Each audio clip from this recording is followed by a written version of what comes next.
When I talk about the 5 stages from betrayal to breakthrough, I always talk about stage 4 as I use the analogy of if you were to move. If you were to move, you don't necessarily take everything with you. You don't take the things that don't represent who you want to be in your new space.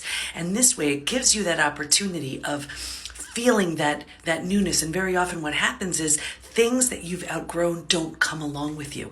Well, tomorrow I'm moving. And it's so interesting because as I go through everything, I'm like, would that next version of me wear that, eat that, use that? And if it's a no, it's not coming along. So whether you're moving or not, a really good time to just good opportunity to take a look at your space, take a look at what you're using, what you're wearing, what you're eating, and say, if that next evolved, more healed version of me wouldn't use it, wouldn't eat it, wouldn't wear it, don't you?